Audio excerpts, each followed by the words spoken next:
Hello everyone, welcome back to our channel. మీరు ఇప్పటి వరకు చాలా రవ్వ లడ్డూల్ని చేసి ఉంటారు, టేస్ట్ చేసి కూడా ఉంటారు. కానీ ఇలా ఒక్కసారి రవ్వ లడ్డూలు చేయండి. ఇప్పటి వరకు ఇంత టేస్టీ రవ్వ లడ్డూల్ని మీరు టేస్ట్ చేసి కూడా ఉండరు, అంత బాగుంటాయి. స్వీట్స్ ఆఫ్ స్టైల్లో సాఫ్ట్గా మాయిశ్చర్గా నోట్లో పెట్టుకుంటే ఇట్టే కరిగిపోతాయి అన్నమాట. మరెందుకు ఆలస్యం, మరి ఈ రవ్వ లడ్డూల్ని ఎలా ప్రిపేర్ చేసుకోవాలో చూద్దాం.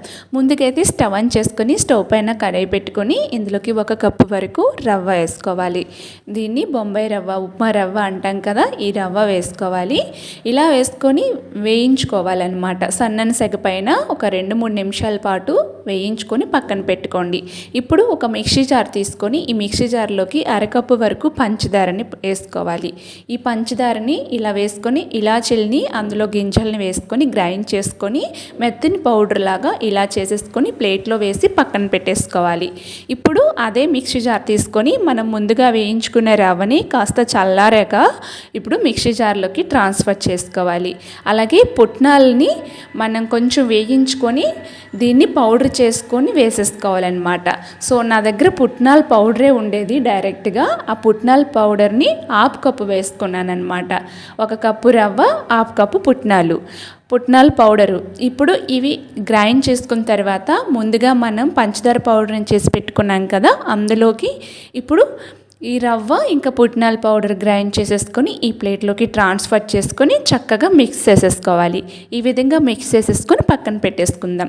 అదే కడాయిని స్టవ్ పైన పెట్టుకొని 4 లేదా 5 టేబుల్ స్పూన్ వరకు నెయ్యి తీసుకోవాలన్నమాట. సో కొంచెం నెయ్యి ఎక్కువ తీసుకుంటేనే ఈ లడ్డూల టేస్ట్ బాగుంటుందన్నమాట. సో ఇప్పుడు ఈ నెయ్యి అనేది కాస్త వేడైన తర్వాత మనము పుట్నాలు ఇంకా పంచదార పౌడరు ఇవన్నీ బొంబాయి రవ్వ ఇవన్నీ గ్రైండ్ చేసి పెట్టుకున్నాం కదా, ఇప్పుడు వీటిని ఈ కడాయిలోకి వేసేసుకొని చక్కగా మనం స్టవ్ని లో ఫ్లేమ్లో పెట్టుకొని మిక్స్ చేస్తూ ఉండాలి. ఇలా చేస్తూ ఉంటే ఇందులో ఉండే పంచదార పౌడర్ వేసాం కాబట్టి ఇది కరుగుతూ ఈ నెయ్యి అన్నీ కలిసి చక్కగా ఇలా టెక్స్చర్ అనేది వస్తుందన్నమాట. సో ఈ విధంగా వచ్చేటప్పుడు ఇప్పుడు మనం స్టవ్ని ఆఫ్ చేసేసుకొని కిందకి దించేసుకొని ఇవి వేడివేడిగా ఉండేటప్పుడే మనం ఈ లడ్డూల్ని కొంచెం చేతికి నెయ్యి అప్లై చేసేసుకొని ఈ విధంగా లడ్డూల్లాగా చుట్టుకోవాలి.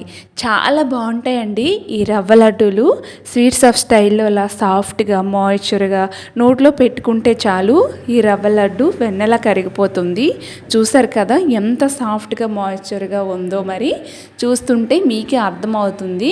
సో ఎప్పుడు రవ్వ లడ్డూలు ఒకే విధంగా కాకుండా నేను చెప్పేటట్టుగా ఒకసారి ఇలా ట్రై చేయండి. చాలా అంటే చాలా బాగుంటాయి అన్నమాట. అచ్చం స్వీట్ షాప్లో కొన్నట్టుగానే ఉంటాయి. ఎందుకంటే మనం పుట్నాల పౌడరు ఇంకా రవ్వ ఈ కాంబినేషన్లో మనం లడ్డు చేసుకున్నాం కాబట్టి చాలా అంటే చాలా బాగా చాలా టేస్టీగా ఉంటాయన్నమాట. ఇప్పుడు దీనిపైన నేను డ్రై ఫ్రూట్స్ పౌడర్ని చిన్నగా చేసేసుకొని నేను గార్లిష్ చేసుకున్నాను అనమాట. ఇలా చేయడం వల్ల చూడటానికి చాలా బాగుంటాయి అన్నమాట. సో స్వీట్స్ ఆఫ్ స్టైల్లో లాగా లడ్డూలు అనేవి చాలా మంచి టెక్స్చర్తో చాలా బాగా రెడీ అయిపోయాయి ఫ్రెండ్స్. తప్పకుండా మీరు ట్రై చేయండి, మీకు కూడా చాలా బాగా నచ్చుతుంది. సో వీడియో మీకు నచ్చింది అనుకుంటున్నాను. నచ్చితే లైక్ చేసి షేర్ చేయండి. అలాగే మరెన్నో టేస్టీ వెరైటీ రెసిపీస్ కోసం నా ఛానల్ని సబ్స్క్రైబ్ చేసుకొని పక్కనే ఉన్న బెల్ బటన్ని క్లిక్ చేసుకోండి.